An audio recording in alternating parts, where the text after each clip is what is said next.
So it's so funny, man. I'm sitting here getting ready for this podcast, and I'm literally like got this. I don't know what it's drainage and sinuses, or if it's something running down the back of my throat. But if I hack and cough all the way through this podcast, it's because Canada lit Quebec on fire, which I don't, Yeah. no disrespect for my Canadian listeners, but dang, man, It's rolling. it's I'm choking.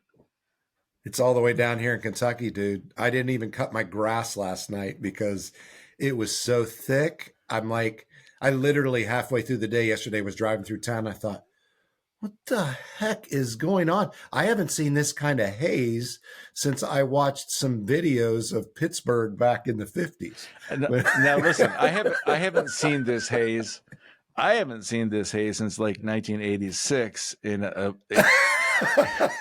but that's a different kind of haze when I was more of a preacher's kid than a preacher. And so if you're listening, you're offended, get over it. We all have a redemption story. So here's to your redemption from the haze, man. I literally, and I have no problem saying this on this podcast. I'm thinking, I'm not going to make it through this podcast. So I'm looking around my office thinking I need a bottle of water. I don't have a bottle of water. So I poured like a third of a glass of bourbon.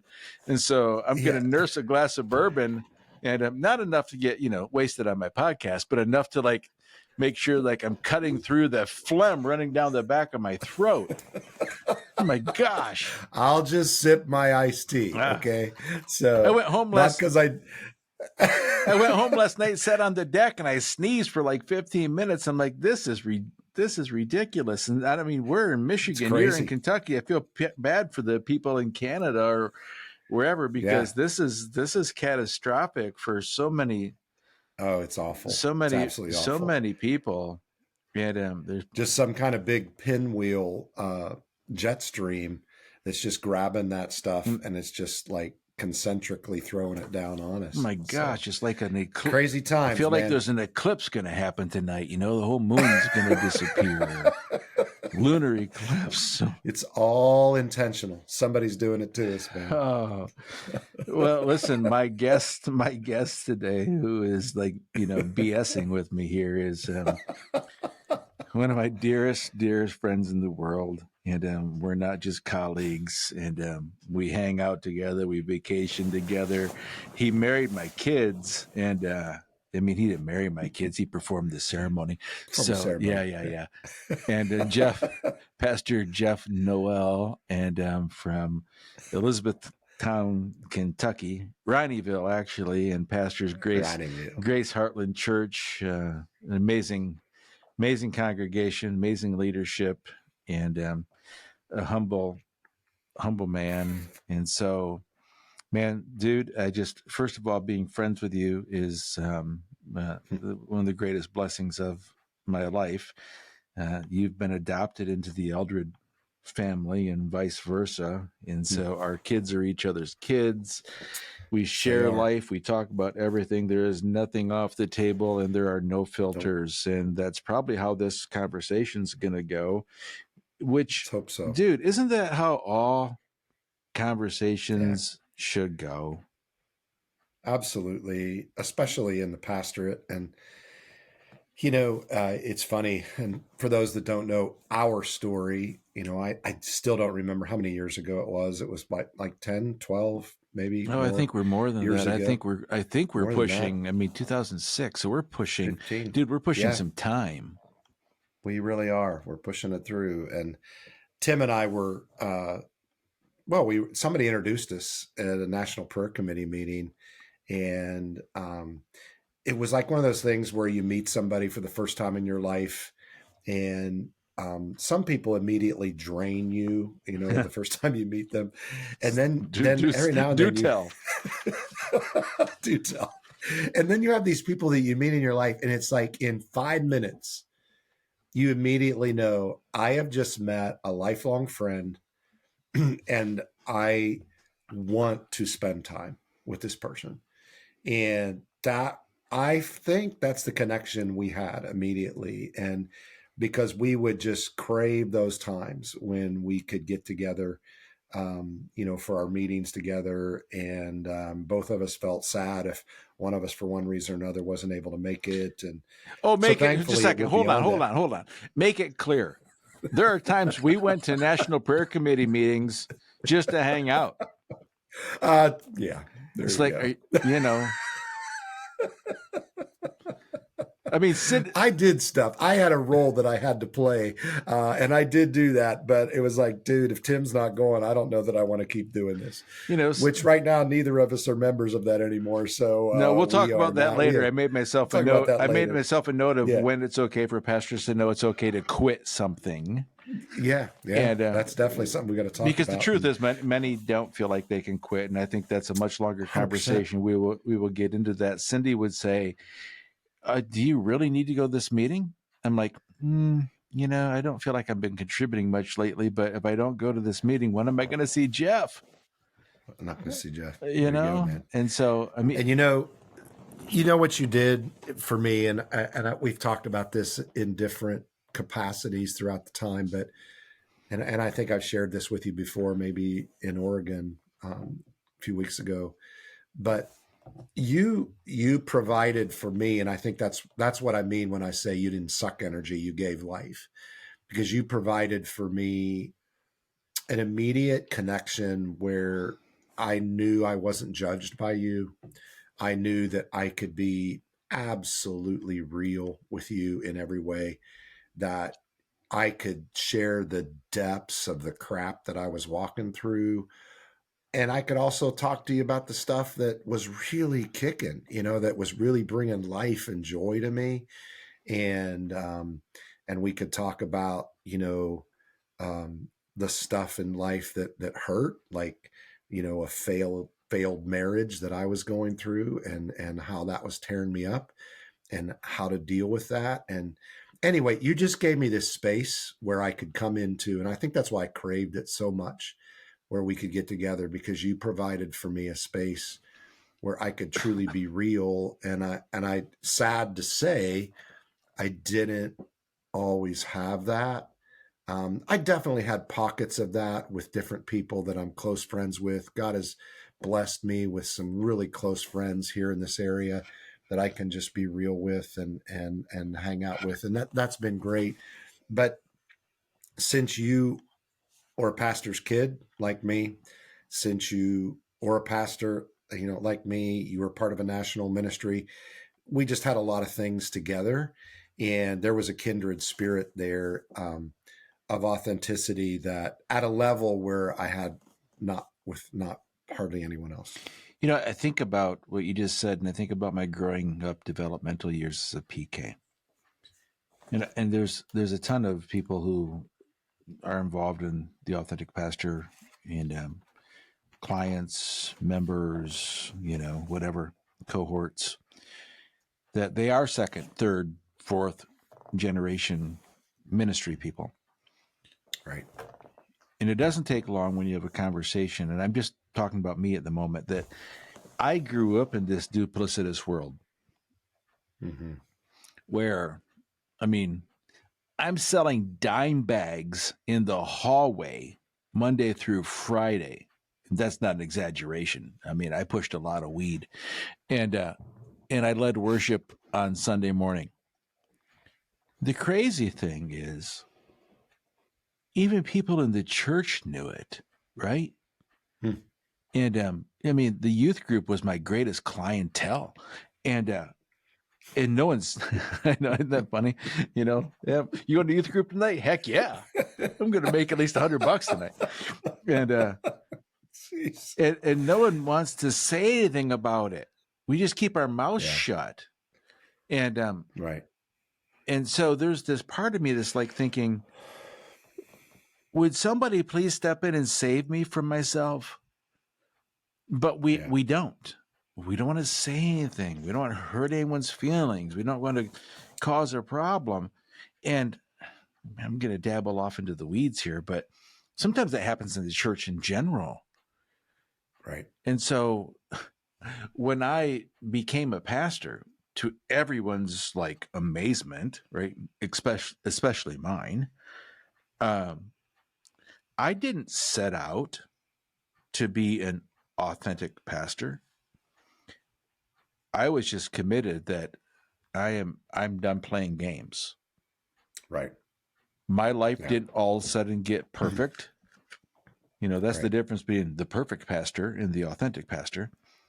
The perfect pastor, which doesn't exist, Correct. is a pretending pastor, a performing pastor, a producing pastor. And I'm not picking on anybody out there because I understand the pressures of being a pastor. I understand the pressures of being a pastor's kid. I carried that over into my pastoral career.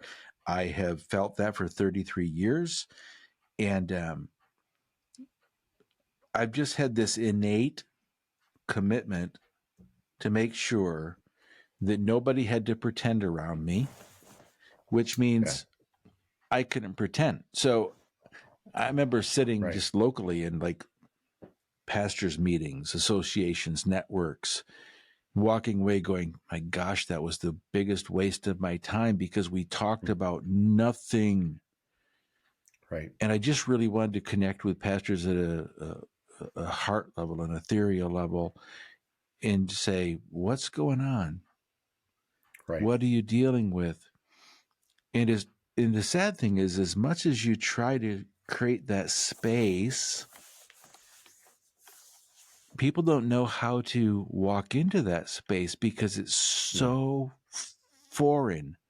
I mean, I hope Yeah. there's people listening that they think, man, I have that. But I deal with thousands of pastors. Yeah. And I know the truth is that the large majority, this is the authentic pastor is a foreign concept. It's just a foreign Oh, it's concept. completely, it's outside the box. It doesn't, truthfully, they don't even realize what that means. We use the words, let's be, we want authenticity. But there is an allowance in our mind.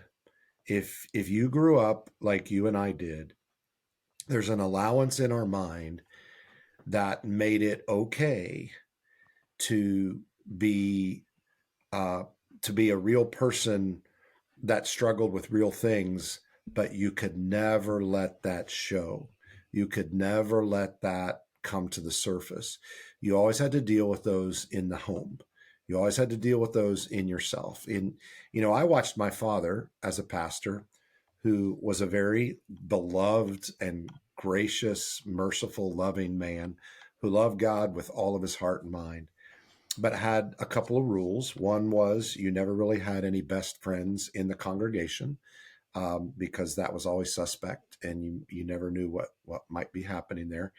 And another rule was you never let anyone outside um, understand that there may be some things you're struggling with together as a family.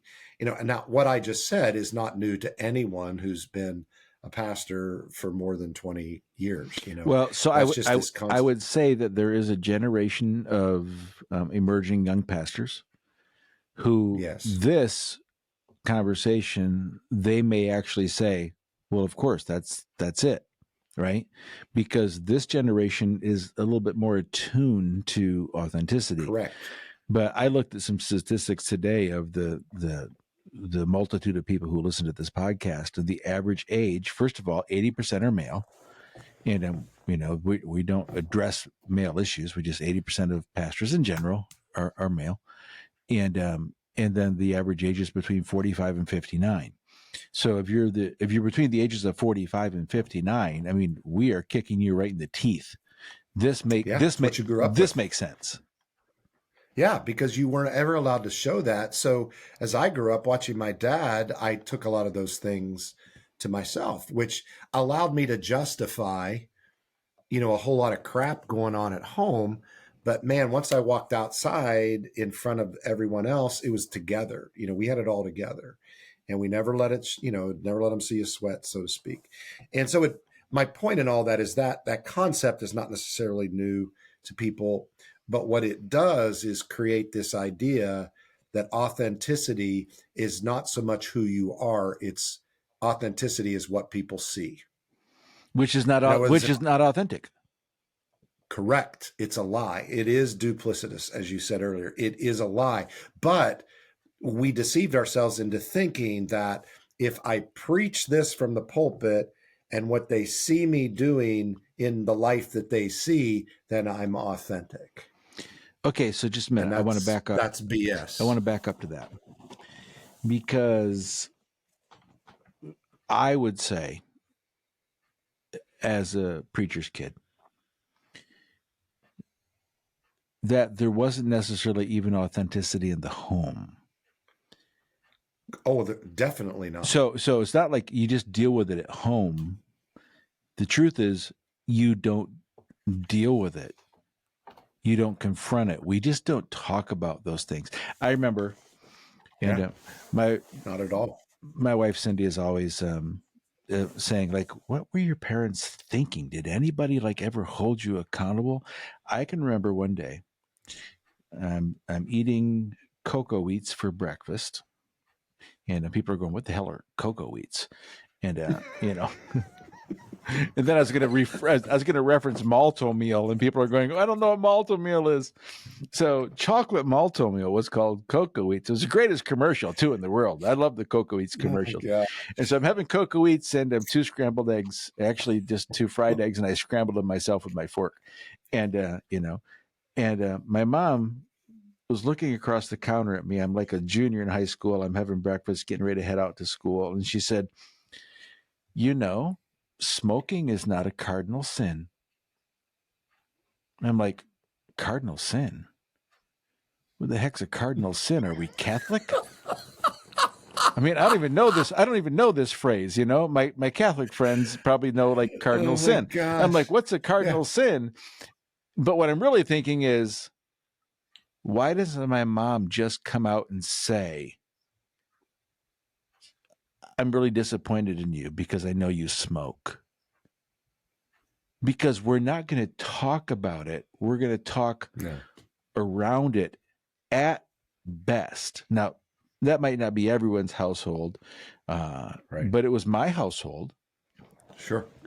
And so why are we so afraid of helping people be their very best, even if it means confrontation and conflict and flat out, fisticuffs in the yard, whatever it takes in order to help somebody really understand their true identity, and what you're doing right now and how you're behaving right now is not the best you've got to offer and not God's best for you. It's interesting because your perspective and Cindy's perspective are so vastly different because of the different cultures in which your home was. And the highest level, the highest value in the home that you grew up in and the home that I grew up in was to make sure that everybody thought everything was okay. Yeah. And so your mom couldn't be honest about that, because if somebody found out about it, it might cause them to lose the ministry, or at the most, or to think badly of them at the least. Because let's face it, in those days of ministry, I may be the pastor, but I'm also judged by my son's actions. Mm-hmm. And so she wasn't capable of dealing with that. And I don't think our parents valued that. They didn't see a value in that level of authenticity. They didn't see a need for it, and kind of pass that on, which is like, no, we'll just keep rolling like this. And as long as the church seems to be somewhat healthy and or the church appears is growing, healthy, it appears to be healthy and growing, then everything is cool. And we'll just suck it up and fall on our own sword and just keep doing it. And I am convinced, Tim, of two things. I'm convinced that my dad had a heart attack at 42 years of age. He survived, but I'm convinced he had a heart attack at 42 years of age because he did not have anyone to be authentic with. And he was under severe attack by some people in a church that he was pastoring that didn't like his popularity. And so they were jealous of that and they came after him, but he didn't have anywhere to turn. So he had no allies. I'm convinced that's what drove him to the heart attack. But then secondly, on the long-term basis, I'm convinced that when he was my age, I'm 63. When my dad was my age, he was in the throes of full-on dementia. And it began with deep level phobias. It was a fear of fear. He had deep level phobias. And it began the process of his exit. You can go back and look at a picture of him when he was my age. And dude, he looks at that point in time 10 years older than I look now. And I believe all of that is because Dad never had any place where he felt safe to be authentic. Never. I had an elder come up to me one time, and he said this is a compliment of my dad. He would say, "Man, your dad was such a great guy. He was just a nice man." He said, "Do you know that in all of those years, in 21 years of pastoring at our church, he never once complained. He never once spoke out about anything in any elder meeting. He never disagreed and he never said anything. But he never went." And I'm like, holy crap. Yeah, that's not a badge of honor, man. No. It's exact. And, my first thought was, well, it's not me. And secondly, that explains a lot. Okay. That explains a whole lot about why my dad ended up the way he did. Wonderful man, one of my heroes of my life, loved him deeply. I'm just sad that he never had a safe place. And he never had a Tim Eldred in his life. He never had a Tim and Cindy Eldred where we could sit together, where we could sip together, where we could cuss together, where we could smoke together, where we could just be real and just let it out and say, man, life sucks sometimes. Okay, you just listed all these things, and you never said once that we talk about Jesus. We should probably say once in a while we talk about Jesus, not just juice. Well, okay. This is where so we're inviting we're inviting this whole crowd of people into our relationship right now. That's right. And let's just help everyone that's listening to this understand there is nothing I am more passionate about in my existence than Jesus. That's true. It is all about him. And so you're right, Tim. I assume too much. Right, but yeah. If you read anything on our website about the church or who I am, man, it's all about Jesus. And that, you know what? Thank you for saying that, bro, because that's the heart. What I've realized is I can't present an authentic Jesus if I'm being all jacked up myself. Okay, now that's a critical conversation point. And I think that might be why, and I don't have an expertise in 1,000 areas, but I think that might be why the world in general looks at Christianity with skepticism. Right. Because you can love Jesus and be authentic. You can love Jesus and be broken. I mean, I get tired of the idea. I had this conversation with my dad a couple of weeks ago because I'm sure glad my dad sometimes doesn't listen to this podcast because I'm never putting my 84-year-old dad down. He is an amazing man of God. He loves the Lord with all his heart. He can't sit in a conversation with me and not, anything that's got to do with Christ makes him weep. And it's not because he's 84. He wept when he was 64. He wept when he was 44. He weeps about hurt people, which is the irony of all this, because there's this idea that when you give your life to Jesus, and we teach this, we preach this, if nothing else, we just inadvertently communicate this, even with our actions, that when you give your life to Jesus, everything is good. Everything is great. Everything is better. And I think we're taught that it's supposed to be. Right. And so because we're taught it's supposed to be, if it's not in my life, who am I going to tell? Right. Because maybe I don't really love Jesus. Because if I really love Jesus, I wouldn't still have these tendencies, these behaviors, these addictions, these thoughts. And I can't let Yeah. anyone know because they're going to think that I'm an imposter. I'm a phony. And it's just part of the whole. It's part of the whole Christian culture, and I never want to tear down the church. I never want to tear down Christianity or the institution, but I do want to, and I don't really like the word deconstruct. I want to reconstruct. Maybe you have to deconstruct to reconstruct, but I want to give people another, especially pastors, because man, it rises and falls on leadership. And if we can't give pastors a safe space to be like you and I are, Jeff, where are they going to get it? And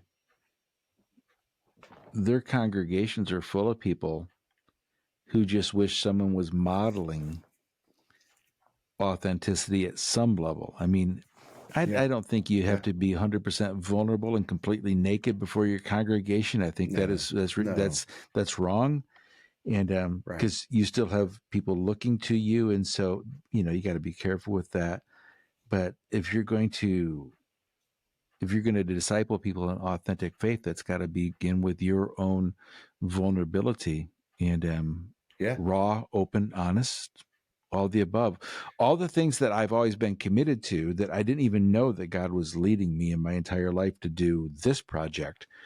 The things that I didn't set out to do for you when we met. Right. That's just kind of who I am, and I think it's the best way to live. And I'm biased because, dang, I got everything together, and that's said facetiously. But I don't want anybody to have to live in ministry like that at all. And it's your goal, and bro, I mean that is what being Jesus to people is all about. What I love so much about Jesus is how, in so many circumstances and situations, regardless of whether it was a, a Pharisee who was trying to figure out truth, and had a glimpse of what it was, or whether it was this woman who's, ripped out of a bed and she's naked and thrown in the dirt. And Jesus gave a place where both of those individuals felt unjudged and real, and they felt safe, so to speak. And I still, and I've told people so many times, that particular episode with Jesus and the woman, set up in adultery, is one of my favorite episodes of Jesus' life, because at that moment, she's down there in the dirt and she's surrounded by all of these people who are ready to kill her. But more importantly, they just want to trap Jesus. Obviously, we get that. Right. But I love his actions where basically it's as if everybody else disappears and he gets down in the dirt so that he's face to face with her on her level, and he sees her. He sees her, and it's like the rest of those people just disappeared. And he kind of does his thing with them, and he says what he says, and they all end up one by one, the youngest to the oldest, walking away. And then he looks at her and says, "So where's your condemners? I'm not doing that either. So let's change things. Let's live differently." And that, to me, bro, you and I think, have it as our goal now, as a target, to provide a place for pastors to be able to do that.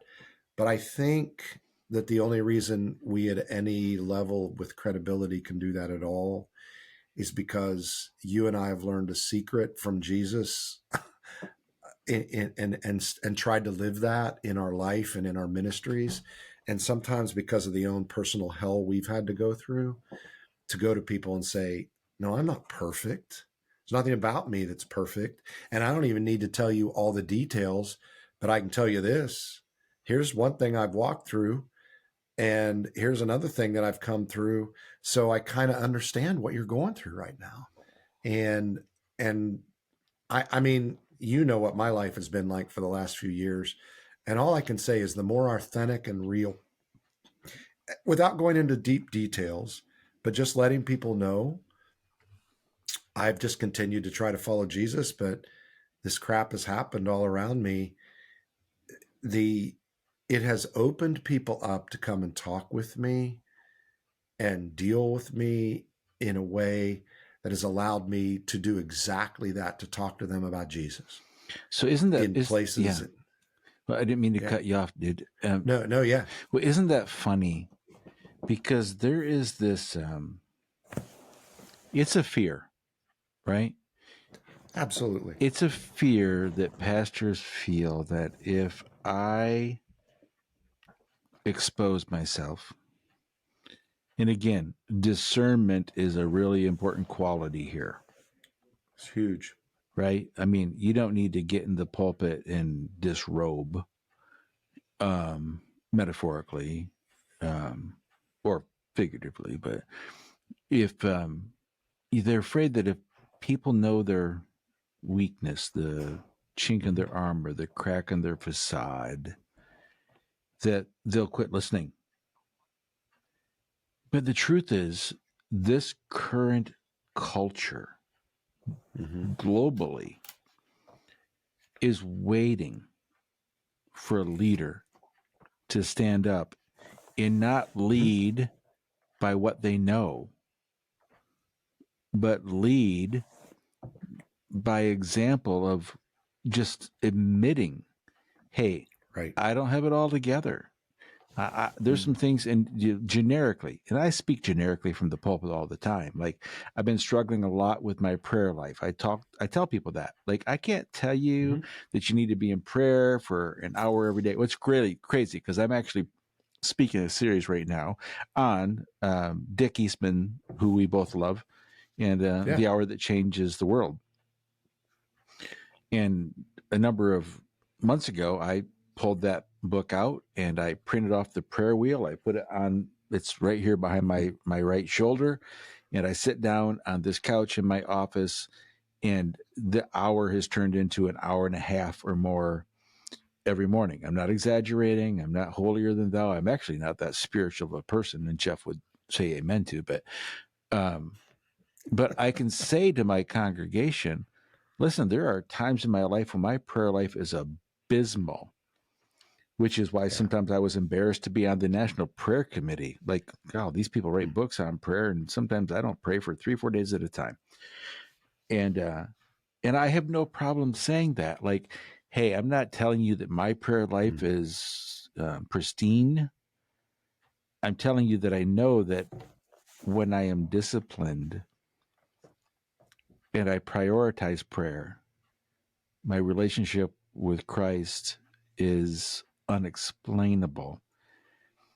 I can also tell you that when I don't pray, as there's been many seasons of my life that I've been prayerless, right? Like Andrew Murray calls it the sin of prayerlessness. And I love him, by the way. And so I try to say that. And for some people listening, they're like, well, I do that too. But for a lot of pastors listening, they can't fathom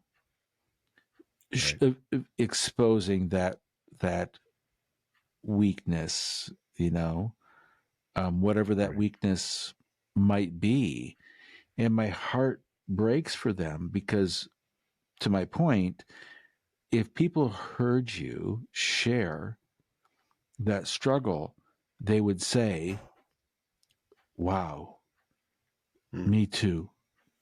And that would, I mean, think about what you just went through. And you said it earlier, so I will talk about it without in detail. Going through a failed marriage. When your church was made aware of that, it didn't repel people. It drew people to you as a pastor. Am I right? Absolutely, 100%. Absolutely. That's the lie. The lie is you touched on the lie is we are taught to think that if we expose the weakness, they'll stop listening to us. But that's the lie, because it's the exact opposite. When we share with them the weaknesses that we're going through, they're immediately, really? Mm-hmm. So am I. So you're saying, well, you will have a few Pharisees in the crowd. You're always going to have some Pharisees in the crowd who want to throw stones. Going back to your example of Jesus and the woman in adultery, you're always going to have a few who want to throw stones, right? But the majority will drop their stones and either walk away, or they will be attracted to you to say, "Tell me more. What does it mean to be? What's it mean to be born again? What's it mean to be a different kind of human?" And that's the difference between those that are truly seeking Jesus and truly seeking truth and have a genuine repentant heart and are ready, and those who are controlled by what I have come to call the religious spirit, which was the same spirit of the enemy that attacked Jesus all the time and eventually used the Pharisees to kill him. And those controlling spirit. And I got to tell you, so when I was flying to Oregon, and we talked a little bit about this, to be with you guys, I watched the Jesus Revolution. Yeah. And oh man, and I grew up in that time period. I was a little kid, but I grew up in that time period. I did everything. Unlike you, I did everything not to watch that, right? Because my first thought was, this is a Christian movie, which it wasn't. Right? It wasn't produced by Kelsey Grammer. No, it wasn't produced by a Christian media company. And I'm sorry for those of you who love Christian media, which nauseates me 90% of the time. I'm just like, man, we got to do better than this. This movie, which I finally watched on a plane. I watched it on a plane too. And because I didn't think Cindy would watch it with me. I'm like, so you want to watch a Jesus Revolution? She'd be like, are you kidding me? Right? Like the blacklist is on. We're not watching this. And so I watched it, and it was so well done. Yeah, so back to your point, I just wanted to say, if people haven't seen that, you should really see that movie. It's a good movie. You really should. And what we were talking about is exactly what happened in that, because you had Pastor Chuck Smith, who was a genuine pastor who loved Jesus with all his heart, but he was so caught up in the religious spirit of the day that he thought he was doing things right, but his own daughter was like, "Dad, this sucks." Basically, she was saying, "Dad, you're inauthentic." That's what she was saying, yes. Right? She totally was, 100%. And so then, and that was the conundrum that he and his wife were in, because that lie kept saying to them, well, no, this is what we know is right, so this has to be right. So surely she just can't see it, and something's wrong with them. And then all of a sudden, these Jesus freak people start coming in and challenge him, and he can't deny the presence of the Holy Spirit in them. He can't deny that because he's got it. He loves it. He just hasn't yielded to it. And I think probably my favorite scene in that whole movie, and this is when I wept like a baby, because this is when everything changed, and I identified with it in so many ways. Sitting in row 32C. Totally. Yeah. And I'm sitting there. The dude beside me is like, what the heck is wrong with this guy? If you've been flying with me, you'd have been in 2B next to me. First class. But I was actually in, not everybody. No. Not everybody can be Tim Eldred. I get that. I have been Tim Eldred once or twice, and it's a really nice gig for those of you that don't know. That's another story for another day. That was with the other son's wedding. But anyway, I'm watching it. My favorite scene is when he's really challenged to accept these kids coming into the church, and he's got these couple of old guys who are basically saying, if you don't get them out of here, we're done. You're done. This is done. And he makes a decision, and basically he makes a decision, do I fear men more than I fear God? Mm-hmm. And he stands up basically and says, that door back there is open, and everyone is welcome to come in here. Everyone is welcome. And also, that door is also open if you don't want to be here. And the choice is yours. See, and then he just stops. and see what happens. What happens when you, I mean, I know we're taking one scene out of one movie, but historically we can start with Jesus and go on and on and on and on and on for centuries But and it's generations. legit. When you say, this is what I'm going to do, you will lose a few, but you'll probably gain a multitude who are looking for exactly that curious moment of, wow, I've not ever seen that before. And they got it right, because the next thing, the young dude, and I can't remember his name. I mean, he was a real historical dude, but I can't remember his name. But the one who looked like Jesus. Oh, Lonnie. Lonnie. Yeah. He comes up to him and says, "You're going to need a bigger church." You're going to need a bigger church.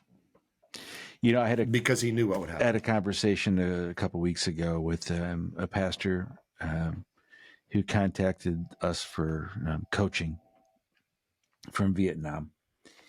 And first of all, I was shocked. I'm like, we market all over the place, but I didn't really expect the coaching client to contact us from Vietnam. And wow. And so I'm actually on my way to the airport and set up a conference call with the guy, and he told me, I asked him just in a 30-minute free consultation, I said, what's your greatest struggle?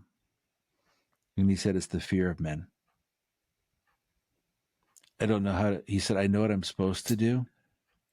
Right. I know what God's asking me to do, but I'm so afraid of people that I would rather leave ministry. And I just encouraged him. I said, listen, wow, with humility and meekness and conviction, but make sure it's balanced with humility, meekness, and conviction, you make a stand. God will bless that. It'll probably end up looking different than you ever imagined, but you cannot let the fear of a few. And it's honestly, it's a few. It's a minority. It really is. But dang, if that minority doesn't rule our ministry, it controls. They're loud and yeah. And they oftentimes give more. So that's part of the reason. So real quick, and I don't want to, two things that I've learned in these last several months, last year and a half, really. And it has to do with fear, and it has to do with being nice. And you and I have talked about this. Number one was I didn't start making the decisions that I needed to make in my life to free myself from the mental illness that was surrounding me and destroying my life. Not my personal mental illness, but that I was being traumatized by. I did not, and I began to realize, Jeff, you cannot be controlled by fear, and you have to stop. You every decision I had been making was on a fear of what other people were going to do if I made the right decision to step out of a broken, dead, failed relationship that had died years ago. And I was so idolizing marriage that I clung on to something that was not godly. And I had to get rid of the fear. And once I dropped the fear and started making the right decisions, what I was surprised at was the fears that I had weren't real, because people started saying, Jeff, it's about time. Mm-hmm. We love you, and it's about time. And what I had to fear wasn't that. So that fear was the first thing. And the second thing was, because of fear, we play nice. And we are addicted to being nice. And I live in the South, and everybody wants to be nice. And so what happens is we choose to be nice rather than speaking truth. And so much out of order, jacked up stuff goes on in relationships because everybody just wants to be nice. And so they don't say anything when somebody needs to stand up and say, dude, the emperor's naked. Mm-hmm. And why don't you see that? Which is what Cindy does to you all the time with, why didn't your parents say anything, right? Why? And yet you and I grew up in this, you got to be nice. You got to be nice. You got to be nice. And I've instead replaced niceness with kindness. And I've tried to cut the word nice out of my vocabulary. Can you for a second, can you try to define the two for people listening? What would you say the delineation is between niceness and kindness? Kindness. Niceness means that I let someone continue to be a whitewashed sepulcher. They look good on the outside, but they're jacked up and dead inside. And they're still speaking toxicity, and they're treating other people toxically in a toxic way. And I'm going to be nice and just ignore it and not stir the pot. That's niceness. Okay. And what that does is it ignores illness and it lets it go on. And when you're nice, you most of the time become an enabler. You have just enabled toxicity. Well, it's really the difference in enabling and empowering, right? Or poverty, correct. Right? It's a poverty mindset. Right. Right. Correct. And kindness, if I truly love you, then kindness is a fruit of the Spirit, by the way. Niceness is not a fruit of the Spirit. Interesting. Kindness is a fruit of this Holy Spirit. Jesus was not nice, but he was kind.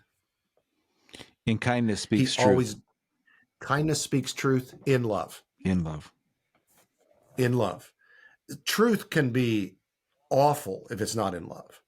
But genuine kindness is when truth is spoken in love.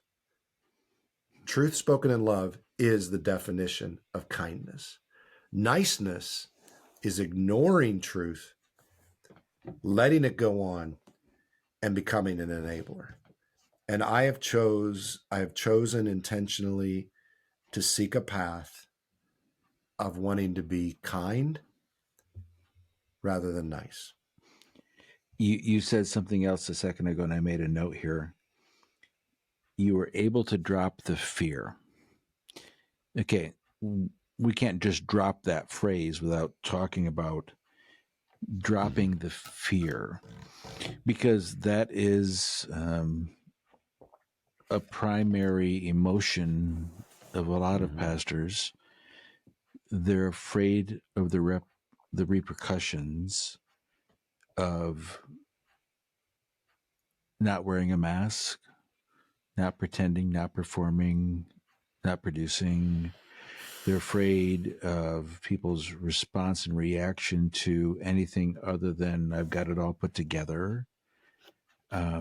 Like we said, I told you earlier before we started the podcast that we changed one of the some of the verbiage on the Authentic Pastor and a website that, and a friend told me this the other day, and I was so grateful because he really opened up a door for me on some of the ways we communicate to pastors, because we're not saying that pastors are not authentic. I mean, how many people have you ever met that actually say that, well, I'm not authentic? No one says they're not authentic. Nobody wants to. Well, and the truth is most of us think that we really are authentic. So it's not that pastors are not authentic, it's they don't have a place to be authentic. There's no safe space. And so therefore there's a fear, right? And so right. Goes back to dropping the fear. What were the steps or the breakthroughs that you could articulate to help people understand what it means to drop fear, or how did you get to that point to drop fear? It was a long period. And I think I shared with you one time before, the process of authenticity is like an onion. You have to keep peeling back layers. And the biblical illustration of that is burning off the dross, the stuff that's not real. And so as you peel back those layers, it's painful, as you get more to the core of really who you are. What helped, I don't know, for most of us, for me, I couldn't have done it by myself. it happened to be God putting the right people at the right times, being kind to me, loving me enough to sit me down on a balcony one night with just some precious friends of mine and saying, Jeff, we love you. We want you to be happy. You need to end this failed marriage that you're in because it's gone. So, and I use that as an example. So that was the steps. Because it could be anything. It doesn't have to be a failed marriage. Correct. Right. It doesn't have to be that. Anything. It could be an addiction you're dealing with. It could be another kind of toxic relationship, a job that you're in. It could be whatever.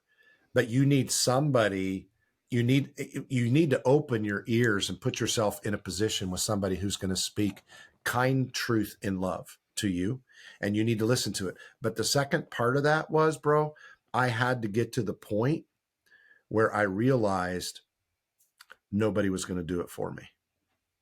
There was a myth in the back of my mind, because as I've shared with you, the Lord really gave me a word, several years ago, early on into the difficulty, that he was going to rescue me. Well, man, I was like all in, like, cool, man. I swoop down in here, do it all, and one day I'll be free from all this crap. I can't wait, right? Yeah, that's how it works. Guess what? Yeah, exactly, right? Well, someone else who loves me spoke truth to me and said, your middle name means Clyde. Your middle name is Clyde. That means keeper of the keys. And when that word was spoken to me, I began to realize the next kind of word from the Lord was, you're sitting in a prison that you're holding the keys to. I'm going to rescue you, but you got to trust me. You got to get up, unlock the door, and walk out and trust me to rescue you. But nobody's going to do this for you. Nobody is going to come along and with a white horse and rescue. You got to get up and do that. So part of that process was realizing I had to take some steps, and I had to get to the point where I was ready to do whatever it took, no matter what I lost. And I'm like, I'll never be free until I'm ready to lose it all. That's a man, I can't let that point go, because I'm thinking of, we use the idea that you're either moving up in ministry, moving on in ministry, or moving out of ministry, which is really an issue of whether it be ministry or life in general. You're always in transition. Life's always a transition until we get stagnant and stuck. And I don't know people who are stagnant and stuck who experience joy. I really don't, because that stagnant and stuck is not contentment. No, it is not. Right? It stagnant and stuck sucks, and it's not joy. And so it goes back to just a note I made at the beginning, that we both have removed ourselves from an organization. And it's not because it's anything about the organization. It's because God is doing something different in our lives. He absolutely is. And we want to experience it. Yeah. Which means I have to let go or abandon something to experience the new. Absolutely, man. I've been seeing that phrase in memes and so many things the last several months. You can't see what's new if you don't let go of what's past. And there are pastors who clearly, I say this all the time on this podcast, I'm sure it frustrates people. I never talk about your calling to pastoral ministry. I could be wrong. I'm 100% convinced I'm wrong, and I'm 100% convinced that I could be wrong. You're wrong too. So I no longer have too many absolutes in my life. And it comes with age, I hope, or just, defeatism. But my calling is to Christ. Yeah. I've got the gifts that qualify me by the Holy Spirit to pastor, shepherd, guide, lead, teach, equip, whatever. My placement in this particular season remains in a local church.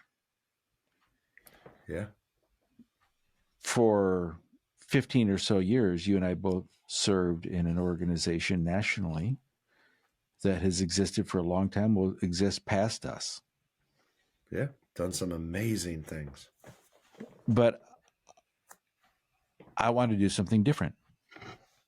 It Yeah. doesn't mean that my calling's any different to Christ. It doesn't mean my giftings have changed. If anything, maybe they've gotten stronger because I've honed them.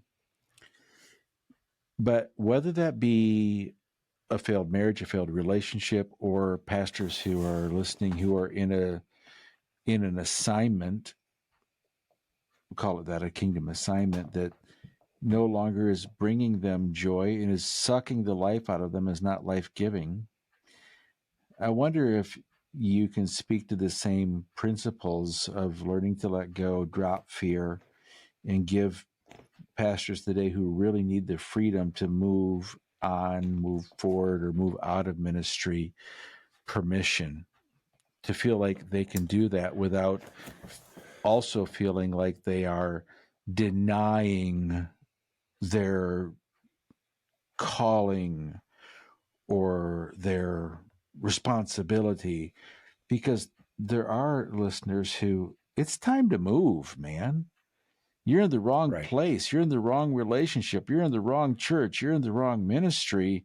And there's something out there different for you. Or you've not been authentic and you're afraid of being authentic because you're afraid if you're authentic, then all of a sudden you're going to lose something.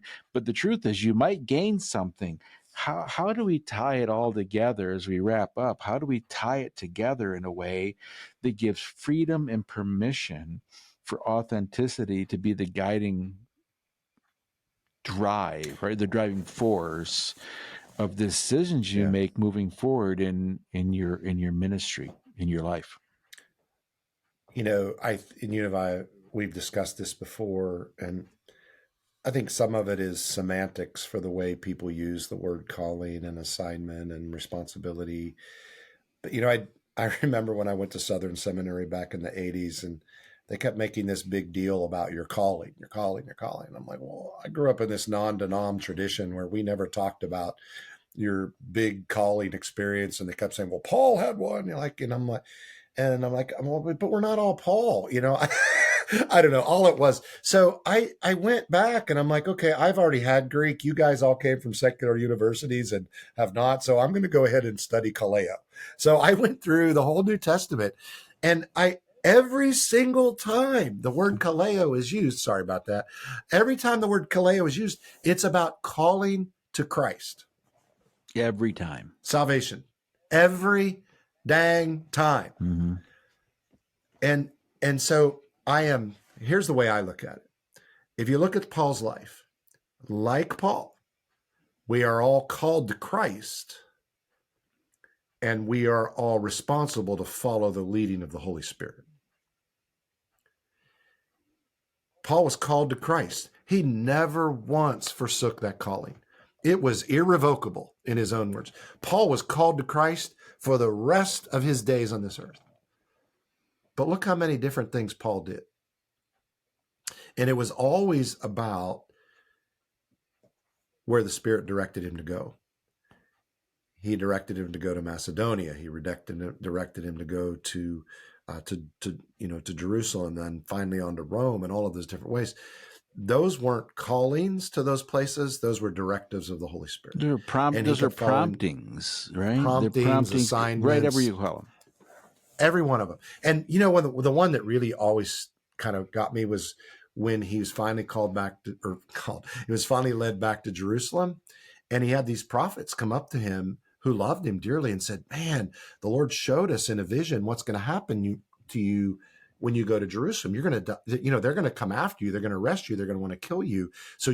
And then they said what a prophet shouldn't do. So you shouldn't go. No, that's not. A prophet's role is to tell the person what the word from the Lord was for them. and then stop. They didn't want Paul to go because they loved him. They didn't want him to get hurt. And Paul said, no, I have to go because there's a reason that I need to go to Jerusalem. And then ultimately that's going to be the thing that gets me to Rome, because the goal is to get the gospel to the center of the known world so that it can go viral. And that's why then the gospel could go unhindered to the rest of the world. Jerusalem, Judea, Samaria, ends of the earth. That happens in Rome. And so Paul knew that, and he knew where he was going with that. So yeah, that's the way I see it, bro, is that I'm called to Jesus Christ. And I'm sorry, I don't care what you do for a living, but if you're called to Jesus Christ, you're called to ministry. Absolutely. Boom. Yeah. Period. End of story. It doesn't matter. Regardless of where that whether takes you're in the you, corner right. office. It doesn't matter if that takes you vocationally or all the above. There's so many pastors that I talk to that just need to hear that, Jeff. They need to hear that freedom. Yeah. As you were talking, I was thinking about Paul's words that it's for freedom that we've been set free, right? Absolutely. And he's going to give us different directions. And for this time and period in your and my life, we realized he's leading us to a different target, but he's also letting us, both of us for the time being, maintain the local ministries that we have. But we did need to take a step away from another organization so that it gave us a little bit more ability to do that. Well, it gives us a broader vision because we can open our eyes to something bigger than what we've been seeing and being tunnel vision. You said earlier, as we were talking about the beauty of Jesus' ministry, and it stuck with me this entire conversation. We never see an inauthentic Jesus. We never see Jesus forcing anybody into being anything other than they are in the moment and what they're struggling with, what they're enjoying, whatever it is.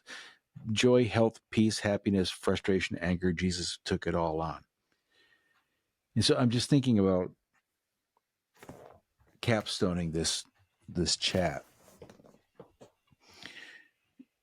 Sometimes our inauthenticity, which is not deliberate, I don't think anybody out there serving in ministry is deliberately, at least I'd like to think no one is deliberately being authentic. Maybe that's naive of me, but I'm going to give everyone the benefit of the doubt because no one steps into this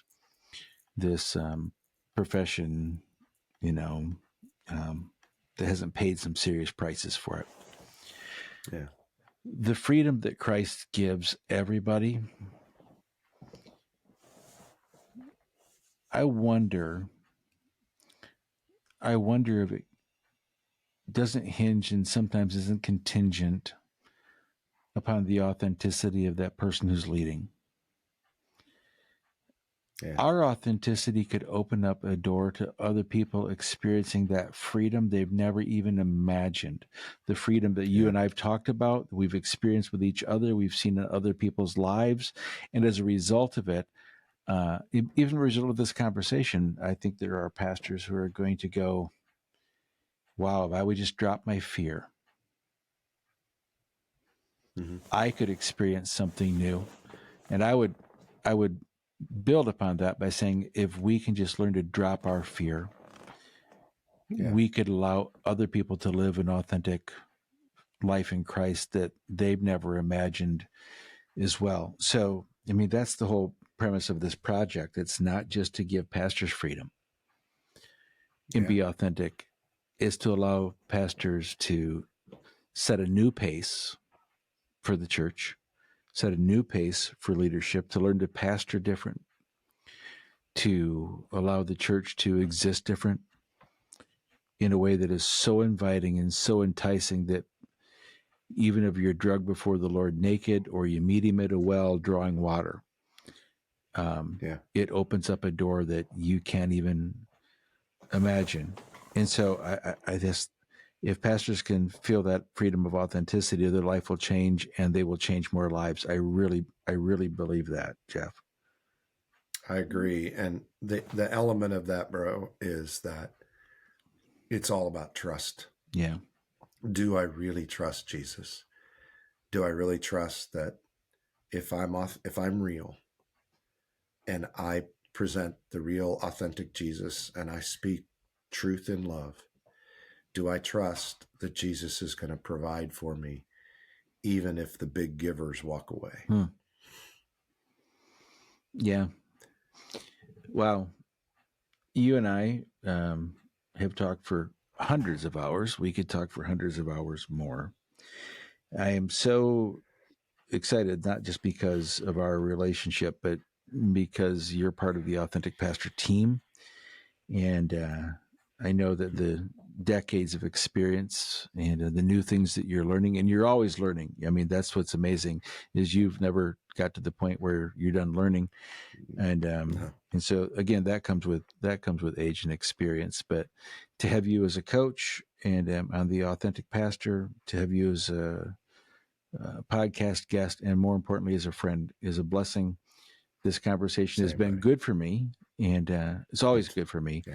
And I'm trusting that others have benefited from it as well. So, dude, thank you on a Thursday afternoon in a crazy season, and all the smoke of Canada. To I made a whole hour without coughing, dude. That was really good. There you go. That's awesome, so, dude. It's good. Hey, sweet. Have a good weekend. Love you, bro. Love you, bro. You too, man. Thanks. Bye. All right.